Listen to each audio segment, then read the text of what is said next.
Let me just recap us. Adair. What about that? Okay. All right. What a Jen. What about that? Podcast. Hey, welcome back. Yay, Supergirl. This week on the Super Salty Review. We will be talking about episode 3, Man of Steel. Previously on Supergirl, President Marsden stepped down after it became public knowledge that she was an alien. Ooh, the drama. Mercy and Otis Graves escaped from the DEO with the help of Agent Jensen. Those hoes ain't loyal. A kryptonite glitter bomb exploded, poisoning the atmosphere and downing Supergirl mid-flight. This week, we open on Supergirl still falling out of the sky mid-flight. Black Hawk down. And the DEO not being able to get a hold of her, Alex reaches out to Jean. And Jean... From the outside. Just kidding. And John is able to speed in the nick of time and swoop her out of the air into his warm, strong man arms, or alien man arms, and save the day. In the arms of an angel. If you can tell, my voice is absolutely gone today, but it's all good. You got the But point. she's ready to use it for the sake of the cast. It's true. It's true. Right. What did you think of this episode, Adair? I actually really liked it. I think it was a very slow-paced episode, but for good reason. I think they used the fact that Melissa wasn't there. I think they took that time and really used it well. I think that if you're not going to have your lead character in the episode, then give us something. We don't need to really see Alex right now. Not really. Lena, I mean, we always love to see her, but, like, it was really smart to include the villain. Let's give him a full backstory. They don't normally take the time to do that on this show. They normally just kind of go, pow, you're bad. And then we figure it out a few, and because the climate of now going, in the world, I think it was a really smart move. Right. Melissa Benoist, she was not in this episode because she was on Broadway. The Broadways. She was playing Carol King. in Beautiful. And you know what? I gotta see it, Adair. Gotta tell you, I was in the third row orchestra, and Melissa Benoist was singing close enough that if she spittered, it would catch. You were trying to catch her spittle. I get it. No, I was. But anyways, I thought just so you know, she did a really good job, and it was well worth sacrificing this filler episode for the chance to see her in her Glory. Yeah. No, I get it. Yeah. So, this week felt like a Hallmark episode, like when villains go evil. Yeah. Yeah, like it was like the Hallmark Channel version light of a villain story, or a villain story.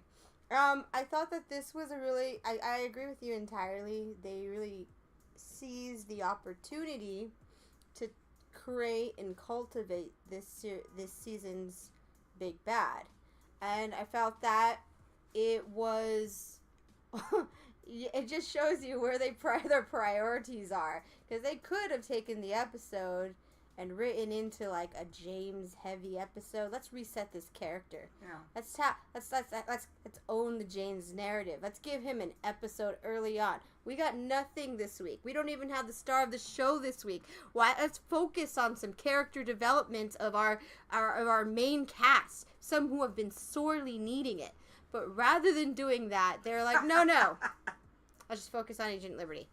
So you could see where the priority lies when it comes to development. Even in this episode, they could have really brought in more of like the main cast to do more scene work than they did. But they chose to keep the perspective entirely on the Lockwood family. Yeah, and I mean, I get it, because I get what they're going for, as far as, showing the same kind of political storyline that we have going on right now.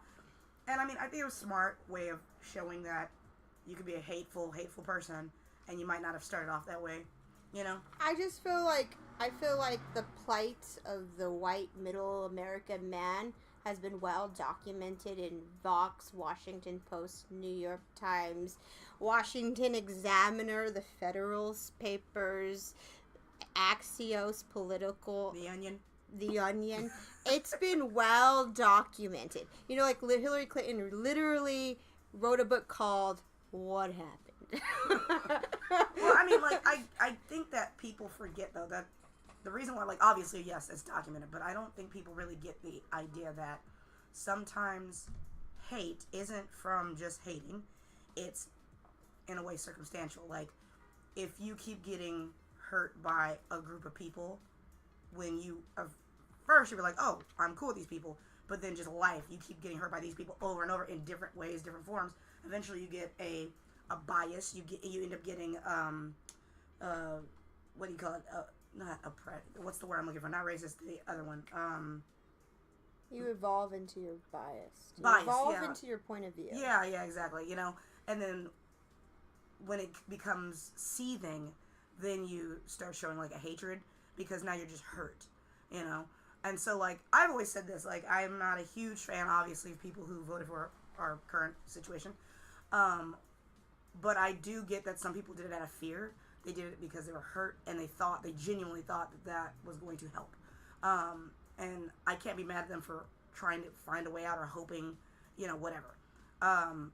Because the thing is with Ben Lockwood, the guy was a professor. He was supposed to be shaping the minds and everything, so you wouldn't think that he was going to be as gullible to tragedy and all that stuff. But then family stuff happened. Fathers dying. It just kept hitting him in the face that it's these people, it's this group that's hurting his family and his well-being and his life, which morphed his mind. But then also, he was living with a man who had hate.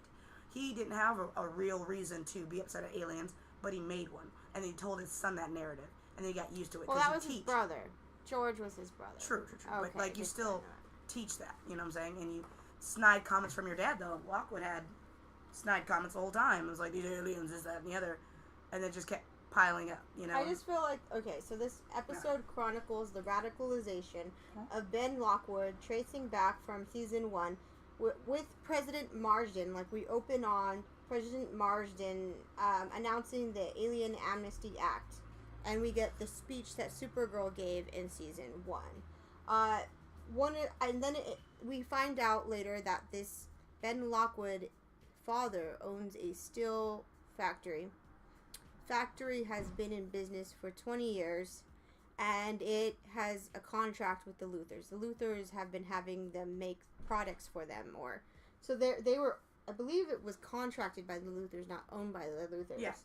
And so now the Luthers have pulled out of a contract that was obviously a large part of their business, and they are now contracting with ninth metal or nth metal, which is a form of alien metal, and it destroys Ben's father's business. And one of the things I thought was that I felt like the father figure in this episode was a little bit too much of a stereotype or a character, and I had a really hard time, like, buying into his lines, just because, buying into him, because he was such a, like, just kind of like a caricature of a larger, like, angry white, he was a profile of an angry white middle American male, and I felt like it didn't feel that he was, like, a genuine character. He was saying a lot of, kind of tropey things that I feel like he was a conglomerate of tropes put together and into Ben's world just to help him help build and develop that negative perspective that Ben ultimately comes to embody. I thought, like, for me, the least convincing part of the whole father character, the hardest sell, was actually the scene where the steel factory was on fire or falling apart or whatever, it was attacked.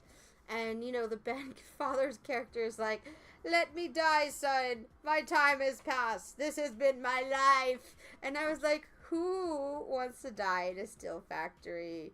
I don't think that was actually his life. His life was his family. And it just felt like that was just the most tropey, kind of hard to swallow reasoning that they had. And because this character was so foul and so just like kind of assembled, he was an assembled checklist of different forms of nativist / fierce / hateful kind of caricature. I read really, it was almost too on the nose. It was, but also just too, like I said, tropey. But there's another word for it, and I can't think of it. See, okay, so like the dying thing, I absolutely get that. That makes sense for me. That it was a little over the top because it was. It was totally. But I think his entire character, the reason why it feels so silly and tropey, is because we are expecting people not to be that big and not to be that ridiculous. But really, what's disconcerting is that there are people that are just like him. You know, that's what's kind of scary in this art imitating life situation. Of there are people who say stuff like that and who have that mentality. You know, he might be a family man, he might have these good values in his heart, but he's not, like, he's still angry, and there are people who are just like that. You know, and it's kind of like, ugh. I kind of wish, one of the things, side note, the father mentioned that they were going to have to start taking statue commissions to make ends meet, and then I was secretly hoping that Lockwood Steel Company had been contracted by Alcorp to manufacture the Supergirl statue. That giant steel. Oh, that'd be so funny. The giant statue that Lena Luthor made of Supergirl. That would have been the funny. That is like missed gem right there. Yeah. What if Lockwood Steel, Ben, and his father, who hates aliens, the only commission he could get to make anything out of his own steel would be the Luthor contract to make the Supergirl statue from season 2. Can you imagine how bitter that would be? That would be a bitter pill to swallow. I would love to have seen that story cycle into itself. Yeah, you know, because it would fit more into the threads that of the past that they were trying to pull from the past to make a case as for the future and the present as to why Agent Liberty is the way he is. Well, yeah, you were talking about how you really did enjoy the backwards storytelling in this episode. And how we kind of were able to see from the ground up, you know? Yeah, and I think what was missing for me was the perspective of Lydia, because we got this story of the Lockwoods. And just so I was watching very carefully, I never got the name of the Daddy Lockwood, so I'm just going to say his name's Daddy Lockwood. Okay. But so it was a Father Lockwood, Father Time. It was George, the brother. It was Lydia, Ben's wife, and then it was Ben, right? I thought this was really interesting, like, mixture of people. Ben himself had no children, but I felt what was missing was Lydia's perspective. This was an all-male family with anti-alien sentiment. I really wanted to know where the wife kind of stood in all this. And because we were taking such a long time telling the story, I became invested in these characters. The father, George, has his perspective. He basically parrots what he hears from Father Lockwood. Yep. Ben, he's hesitant. He's not the first person to call somebody a name, or he doesn't jump to conclusions. Lydia, where did she stand? And this was an instance where I felt like it was a missed opportunity to have a female perspective that would have been valid in this storyline. That would have been actually. And I actually thought she was gonna die. But then I was like, of course, what made you think that? Because I feel like it's so easy to kill the woman. Like, women are usually killed much more than men in horror movies, or to make a point, or to further a person's storyline. You kill someone, you kill the love interest. And usually that's the woman. So I was like, it made sense for the father to die, but I was internally ready for the wife to die. When he Ben has this moment where he's choking up and he's like, I've lost someone, to James. And I thought that he had implied that Lydia was dead. But apparently he and Lydia I imagine are broken up. I have no idea what happened to Lydia. I'm curious. Okay, so I just want to move a little bit further into this. I'm going to skip Kara because she is in a lady coma, a kryptonite coma. There wasn't much to say about her acting. It was brilliant. She plays Sleeping Beauty excellent. Excellent. Let's move down to Alex Danvers and Brainiac. Okay, so there wasn't much new scenes. There was one scene where we have Melissa Benoist rushed a la breathing mask into the DEO. And it was something I noticed that there was a parallel. Time out, side note. I do have a car note. It has to do with Supercorp. So, like, the last time there was a poisoning, it was Lena Luthor. And she drank the almond cyanide and threw up. And they sent her the car flew her to the DEO. And I remember, like, Alex goes into Grey's Anatomy mode, and then they put, like, a breathing mask on, like, Lena, right? Just like a painter's breathing mask. This is not a special mask. It's not putting air. There's no ventilation attached. And then I was laughing because it was they had Kara unconscious again, and then they put another painter breathing mask on Kara. Again, no ventilation, no heart monitor, no science attached to this. The highest form of medical technology tech in the DEO is the breathing mask, and I thought that was hilarious. That's my Kara note for the show. But I thought that Alex and Jean have one scene, and I thought this was a good scene because it's right after Kara's entered the DEO unconscious. It's a complete shit show. Agent Jensen has clearly gone AWOL. Once again, hoes ain't loyal. He's, this never happened under Jean. Yep. And Alex is in charge of the DEO. She has a line where she says to John, she turns to him and she's like, I can fix this. I can fix her. And then there was a beat of silence where Jean said nothing. And I was like, whoever the writer is who chose to not put anything in right there was brilliant. Because usually, if you have like a male character, he'll like kind of tell the female what to do or start creating that plan. And I loved the way that Jean did not tell Alex what to do and is like, well, you're director, fix it. I love the way that he didn't interject himself in the way that Manel would have. Yeah. In the way that James would have. In the way that Jeremy Jordan, a.k.a. Wynn, would have. He's the only male who doesn't over-assert himself, and he's also the paternal figure. And I really love John for that. And I think maybe the writers just forgot to, like, write a line or was like, clear it. I think it was just that silence, or even if it was David's choice to, like, just not say anything. But I don't think he would have been scripted. It wouldn't have been a choice. But they didn't put anything right there. You'd be surprised. Sometimes, actors... So, I thought that was great. If it was like, we need to tighten up the script that's cut away, that's fine. But I thought it really worked, that beat of silence. I think that quiet affirmation of her leadership is really important. Do you like Alex as this DEO figure? I do. I love it. What about you? Where are you with this? I like it. I think it's just that it's a little... I don't know. I have to get used to her being a leader and not in the field. Doesn't it feel different, though? Well, it is different. Like, she's not Martian Manhunter. She's not, Hank Henshaw. She's Alex Danvers. She's close to Supergirl. Mm-hmm. She's... everybody in the DEO is new and fresh, and she's new and fresh, and she's idealistic, but also firm, and I think it's just going to take a little bit more for me, story-wise, to really, like, see the kind of leader she is. Yeah. Because I think she's a really good leader when she was in the field, and she was assertive, but now that she's actually at the top, it feels a little imbalanced. Like you just said, the guy, let the prisoners out. That didn't happen with John. Yeah. Was it a fact that people respected John and never do that? Or did she not vet them properly?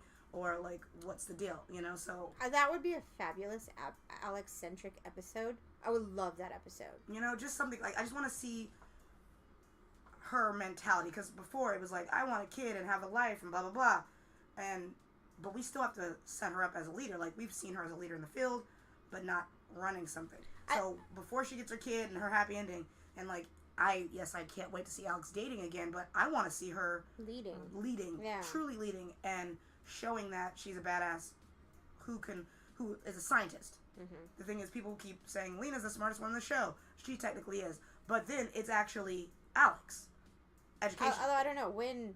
Well, I mean, when was there? But, like, okay, technically if you're going to go that, it's going to be Lena, Brainy, Alex. Mm. Alex has a freaking science degree. That's why they hired her for the DAO. Not because she could fight, but because she was smart. And so, like, I want to see more of that. I want to see her using that intellect in the DAO. Right now, she's doing a lot of, you know, being a badass as far as being physical, but I miss showcasing that a woman doesn't have to be physical. She can be just as smart. I think that has But more they kinda, to do with the shift of showrunners and how they imagine the characters. You know, maybe in the beginning they're like, we want her to be the doctor, and then they're like, no, we want her to be a warrior. Yeah. And that she's really changed from that.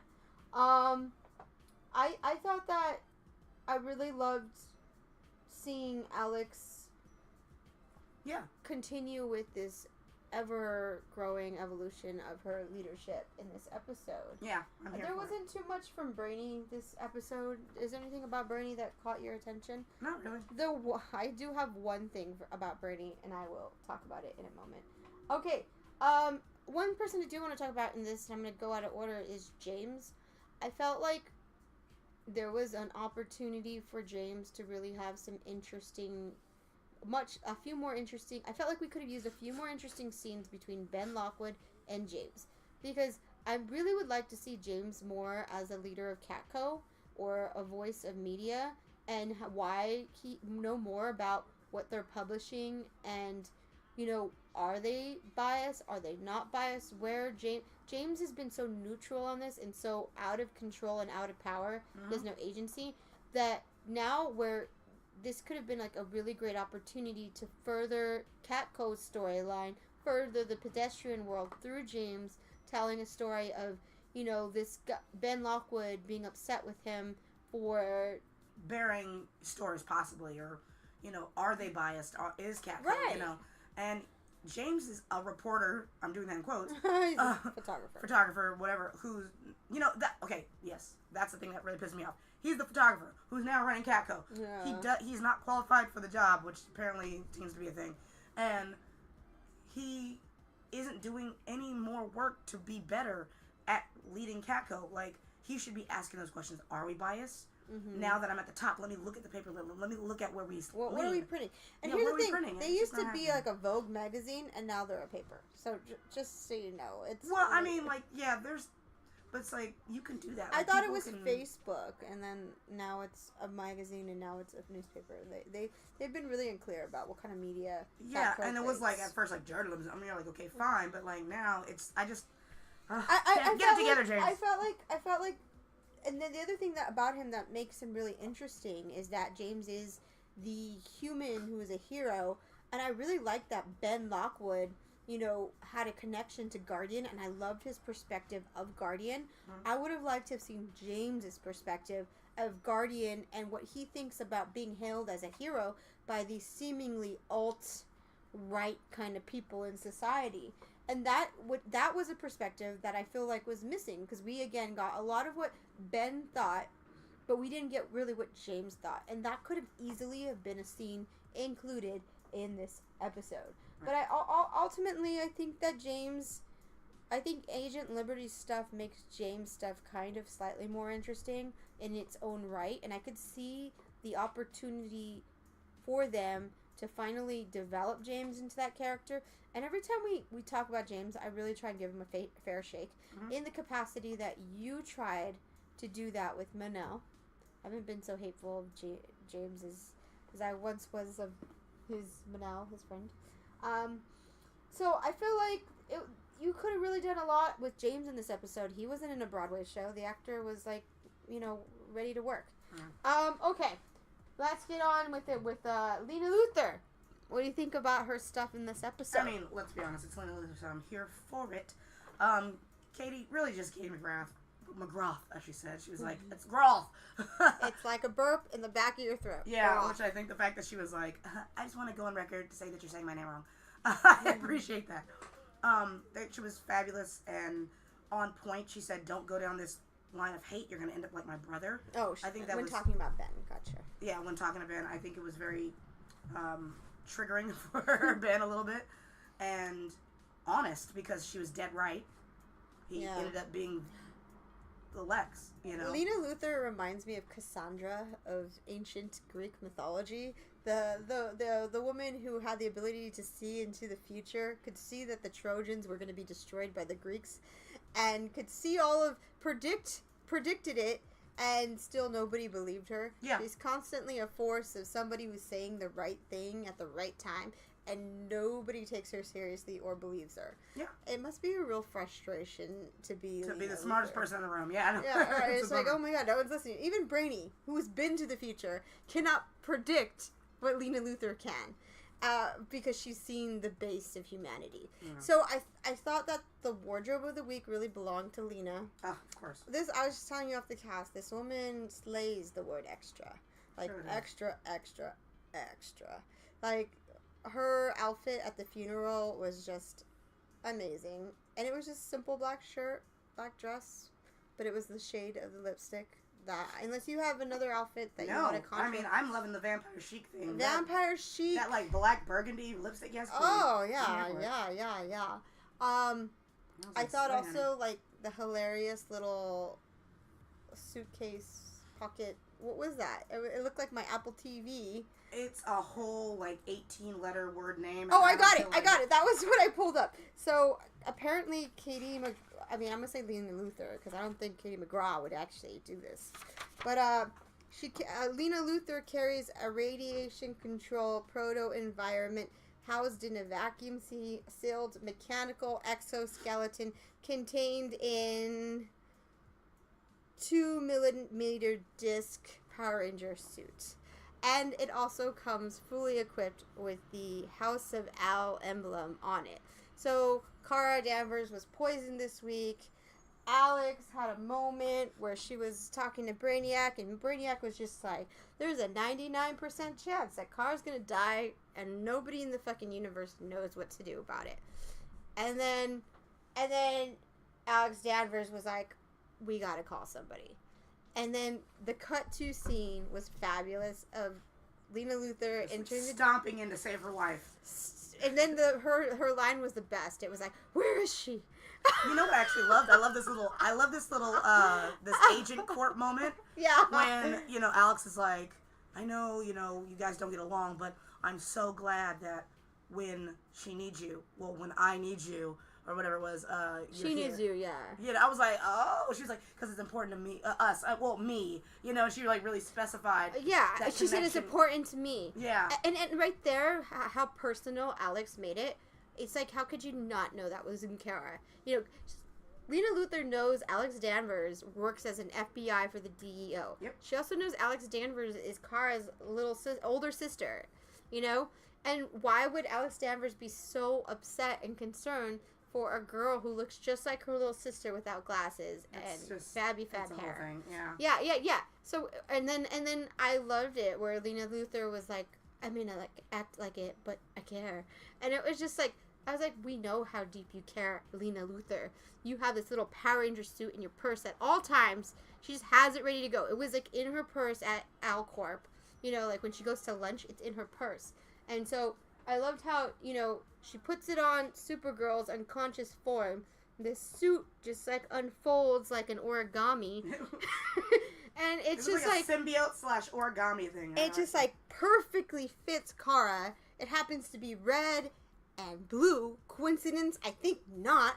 And it happens to have the House of Al sigil already, attributed, sewn on, hand sewn probably by Lena Luthor, to the crest, on top of the chest. And so now we have Kara Danvers, who is seemingly the bubble girl. I imagine they put her in a Power Ranger suit because they're shooting the crossover at the same time. They probably need Kara to not be there, but be there. And so that's my assumption, which I am very excited for this crossover. I'm actually more excited for this crossover than last season's crossover. I think the crossover is going to be fun. It's going to be fucking fantastic. It should be definitely like... You got a White Canary? No, she's not going to be in that. What? Legends aren't doing this crossover. Oh, shit. You got a Batwoman, which I'm like, oh my god. You got Kara Danvers. I'm there for it. You got the fucking Arrow looking like a dweeb as the Flash. Oh, well, yeah. I think that was just, I don't know what that was. They switch costumes. That's what the whole, it's Otherworld or Elseworld. It's going to be silly. It is going to be silly. I can't wait for this. I'm here for it. This episode was pretty good. I was here for it. I appreciated it. And, I'm liking the way that they're having it go. Like, Supergirl doesn't seem shitty at the moment. She seems super, even when in a coma. It feels more super. Also, I love the fact that we're setting up this American versus Russia. Yeah, I mean, it's good. Like they, Supergirl with the flag, Supergirl, really pleading to American people. Being very American because let's be honest, when Russian Kara shows up, shit's gonna really. I wonder if she had that Russian accent. Oh God, I hope she's working on it because I don't have time to judge that because that will be in the salty cast. It's terrible. I definitely think that, for sure, from what I've seen, we're not getting a dark Lena Luthor. I think they were going that way, and they turned a hard right U-turn. We are getting Lena Luthor team up in a mech battle. I think she'll end up in the Luthor suit by the end of the season. This is my prediction. Well, the thing is, let's get into those predictions. Yeah, that's a good. My first prediction is the end of the season. We have a mech battle. Supergirl, Lena Luthor battling against evil Supergirl and all Lex Luthor, Mercy Graves, Otis Graves, if Otis is not dead, because I predict he'll be dead by mid-season. Most likely. And Agent Liberty.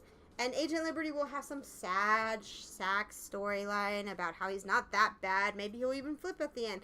Who cares? This is going to be a great battle royale of the Epic proportions of Supercorp versus all the base bitches in the universe. Go. That's funny. I think that Lex Luthor is going to show up, and he's going to be the real bad. Oh yeah. And we're going to finally see Lena against her. Against good people, Lena might seem dark and like she could be evil. Against a real evil person, she's good as shit. Yeah, she's a saint. Because she lives in the gray. We keep having Lena in the gray. We like Lena in the gray because she said it already. When Homegirl was like, "Oh, all the humans are evil," she goes, "You don't know them like that." But then when Supergirl does stuff, she's like, "You're also wrong." So like she can call people out when they're wrong on both sides, but she's not playing favorites. She pretty much goes, "I'm not picking a side." Mm-hmm. That's the problem. You picked a side. I don't have to pick one. Mm-hmm. And she's very like Bo unaligned. Yeah. And I think that's great because it's helpful to stay unaligned because you then can get help from some dark places if you need it. You can get help from some light places and still be creditable. Mm-hmm. And I think that Lena really figured that out, and I'm here for it. So I think that when it comes to Lex, she's going to show her goodness against his kind of tyranny and jealousy and anger or whatever. I think we're gonna have a Lena reveal of Supergirl's identity probably by mid-season. It'd be funny if Lex, because it'd be funny if everybody in the Luthor house except for Lena finds out she's Supergirl. It would be atrocious, but it'd be funny. I don't think that. I think that they were trying to. Kitty McGraw always talks about how Supergirl needs a human to keep her human. A human relationship to keep her human, but I find that to be really I don't think that's true because I think that Supergirl's humanity is always intact because she has that relationship with Alex Danvers and with James, and so I feel like she doesn't really need a human friend who doesn't know who she is. I think that we're gonna have that reveal. I do think that before the finale, the reveal of the identity will be hashed out and figured out. If she already doesn't know by now. I think she knows by now. Lena's the smartest person on the show. Smarter than Brainiac, who's from the future, who knows all the quantifiable figures of everything. Yeah. He's a data freak. Yeah, So I think there's that. Any other predictions for you? I don't know when or if, when we're going to figure out this whole Agent Liberty situation. For those of you guys who have not seen it, how dare you? You should watch Legends of Korra. Oh yeah. Okay, better question for you. Are we gonna have? Because this show might have another 3 years. Because honestly, real quick, one on that thought. Legends of Korra is literally Supergirl. It is. And Supergirl is literally Legends of Korra. And for all the people who are like, oh, I don't get Supercorp, watch freaking Legends of Korra. You'll get Supercorp. Well, actually, it's kind of funny because Legends of Korra, Korrasami has even less Korrasamis in season 1, 2, 3. It isn't until season 4 that you get the Korrasami, and it's very, very light. Yeah. Whereas we've been getting Hit in the face. love bombs of Supercorp. Yeah. But so okay, here's a thought. Say Supergirl, because it's on CW, it lives forever essentially. Say it's renewed for like 4 more seasons or 3 more seasons. Do we end in 2021 with the Supercorp endgame? Yes or no? By 2021 or 22, if the show ends by then, do we have this? Well, I'm going to say no. And the reason, because if it was a Disney Channel or if it was a Cartoon Network or a Nickelodeon, then yes, I would say absolutely, because those shows are always like, you can't, if you say anything gay, it's going to pull the revenue and no one wants to see it and the sponsors won't be there. So, and like how Steven the Universe and all these things, what was the one that just recently, Adventure Time? They were like, oh, there's no gay in Adventure Time. And then the last episode, they were like, bam, the lesbians. So, like, they gave it all what we wanted the last episode, because guess what? It's the last episode. You can't do shit about it. So, if I would say yes, if it was like one of those shows, like what if it was like a Disney Channel, Nickelodeon, because they would do it the last episode just to spite the fucking people who wouldn't watch it or give them ratings. That would be my dream, just to give a big F you to the folks who were like, Supercorp's not a thing. Because, yeah. But I don't think they will, because I don't think they have the balls for it. I think frankly, that, here's my thought. I think you can always hope. I think if like they're like Korrasami, Legends of Korra, check. I think if they're just following, if they're literally ripping off Legends of Korra, then yeah, wish away. But here's my thought. I think it all depends on if people get recontracted. Katie McGrath's contract is up. It's a 3-year contract? Yeah, I think so. It would be a 3-year contract or a 4. We don't know. But the show, if it goes on longer than her contract, she might ask for more money, in which case they might be like, bye. Because that's true. Bye, girl, bye. You know, but I also think then, and they would be willing to take the hit in the ratings. They brought in somebody else or, you know, started, whatever. So I think it's whether the homegirl stays on the show or not. Yeah. You know? I mean, like, all actors, you know, if they were to stay, then my prediction is, I mean, I just don't think they have the balls to do it, even if the actor stayed. But they might honestly just surprise us, because the thing is, what I get a little frustrated with, and fine, whatever, the fact that Supercorp is media-wise and in papers one of the highest ships that's never happening. Like, it's higher than actual canon ships. Like, it's literally one. It's competing against Outlander, Jamie and Claire, and I fucking love Jamie and Claire. Yeah, but like the thing is, canon couples. They're canon. It's beating out canon couples. Yeah. You know, and and it keeps the name. It's keeping Supergirl in the mix and in the fold. And I feel like to not reward or play Due up diligence. that is kind of like, we used you gays. Ha ha ha. I don't know. ratings. I just feel like you just gotta keep twisting an arm until you get your way. Yep. So I don't know. It's a continuous conversation. It's a good one to have, though. Yeah. Anyways, that's kind of our cast for the day. You know, it wasn't a ton to talk about just because We really found the Supercorp and we milked it, people. just like a You know, like the child. whole episode was actually about Ben Lockwood, but you wouldn't know that based on this cast. That's so funny. It's true. Because nobody cared about Ben Lockwood. We were like, Lena's coming to save her wife. I got who he was in the first 10 seconds. As soon as they were like, you were a good man once, and now you're not. We're like, all right, cool, whatever. Like, been there, done that, bye. I like Bobo better as like a redeemable villain. Just saying. Yeah. If you get Ben versus Bobo, the Bo Bobo every the time. Bo wins. Yeah. But, yeah, anyways, check out, our Charmed cast that we're going to do. We weren't able to do last week because I had 0 voice and I've been out of the city. It's a whole thing. But we're going to do kind of a back-to-back doubleheader on that and bring it to you guys. And my Legends of Tomorrow stuff, my equipment wasn't working, so I'm trying to figure that out so that I can get you guys my reactions, because I've been so far loving this season. And we're on episode 2, so, you know, just keep your eyes peeled for that. Jen. We just started our Patreon, and we would, if you would go on over to our Patreon page, it's at WhatAboutDat on podbean.com. You can go on ahead and click and help us out. Help us grow the production of the show. Any small increment, $1. Yeah, because, we're really trying to build up. Us. And it'll help us in the interim because it's just Jen and I right now doing all the editing and all the stuff. And I'm a working actor, and it's very... I'm a working worker. Ha! That's funny. And so, like, a lot of the times I'm not able to, like, cast or whatever. So getting other people to edit when we can or, stuff like that is going to be really helpful. So if you guys want to go over there, slide on down. And then slide into your pockets and then slide some cash. Let's bring you a better quality production, Absolutely. better mics, more content, faster uploads. This a little goes a long way, and we would appreciate it. Especially if you've been with us for a while and you know from the beginning to now, and you could chronicle such gems as the Salty Supercorp review. Or hashtag make it real. Hashtag make it real. Done a lot of stuff to help this community. And we want to continue to give back to this community and grow it. Yeah. All right, so guys, see you around, and we'll talk to you next week. Bye. Thanks for listening.